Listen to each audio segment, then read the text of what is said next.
Toronto, the 6, T-Dot, whatever you want to call it, the city is being taken over by BTS. Not just the city of Toronto, but Canada, the country, has been anticipating this for a while. And it's so nice to see that the members are already in Toronto and exploring Korean communities, regular K-Town in Toronto and North York K-Town in Toronto. Plus the merch frenzy, the BTS Nike collaboration is attracting huge lines. It's already been shown that at whatever city BTS visits on their tour, there's an immediate economic impact. Back in May, when they performed 4 shows in Las Vegas, the impact to that city was $370 million. And let me tell you, they needed it because tourism is...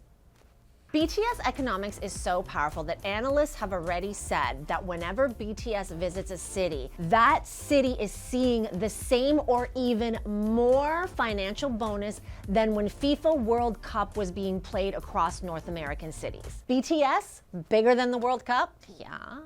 And that's because people from around the world are seeing BTS in these various cities and not just locals. In Toronto, we're going to be experiencing this as well. I've already heard from people who are coming from across Canada and people who are coming from Europe. Just like I was in Paris in July to see them.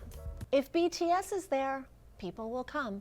And that's why cities and sometimes entire countries are doing the most to welcome them. When they were in Mexico, they were invited by the president to visit the presidential palace. And here in Toronto, a section of Yonge Street, which by the way is Toronto's most famous street, is being renamed for an entire month to BTS Boulevard. This is BTS's first stadium concert in Toronto. They have performed in Canada before though, but 8 years ago in Hamilton.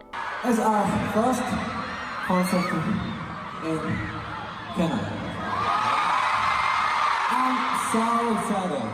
We will do our best for you! Hey Army, are you ready? But even though they haven't been in Canada much, and even though their trip to Hamilton was relatively brief, it did result in some iconic moments for ARMY. Probably the most iconic moment is when they went to Niagara Falls and V, aka Kim Tae-young, stood by the falls and said this. Niagara Popo! Niagara Popo! For those of you who are outside Canada, Canadian ARMY basically interprets Niagara Popo as I love you.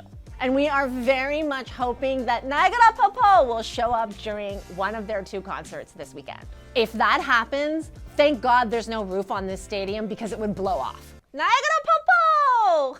Anyway, back to that 2018 trip when they were performing in Hamilton. They were filming a couple of episodes for their variety show Run BTS at the time. So in those episodes, we saw them going to a Freshco in Barrie and a Korean restaurant in Thornhill. What's amazing is that when they were shopping around, they were mostly unrecognized. I mean, maybe a couple people were like, but that could not happen today. There is no way. BTS proudly represents Korea, but there are 2 Canadian artists that they have some connection with. First up, Justin Bieber. They're fans of Justin Bieber, especially Jungkook, who has been singing covers to Justin Bieber songs for years. And Justin Bieber has returned the love too, even wishing Jungkook happy birthday on Twitter a few years ago, and yes, it broke the internet. Of course, after all that mutual affection, BTS and Justin Bieber finally met in person at the FIFA World Cup final last month. And then there's Drake. The most recent crossover between Drake and BTS happened just a couple of months ago when Drake dropped his latest album, and on his track, Make Them Cry, he name-checks BTS, and in a pretty flattering way. I'm an only child, no one could have made another. I have to follow my mother and treat my son's grandfather like my older brother. The skies are gray in Toronto, they not a golden color. I'm feeling like BTS, cause it took the whole career for me to be so... I'm feeling like BTS because it took the whole career for me to be so discovered. And when they hear that lyric, they react. The fact that they shared this means that they were surprised, but probably happy to be mentioned in a Drake song, which suggests they're fans. So BTS is now in Drake's city. Maybe he'll give them a personal tour of the CN Tower? I mean, BTS did get a tour of the Eiffel Tower when they're in Paris, and I feel like Toronto should extend the same.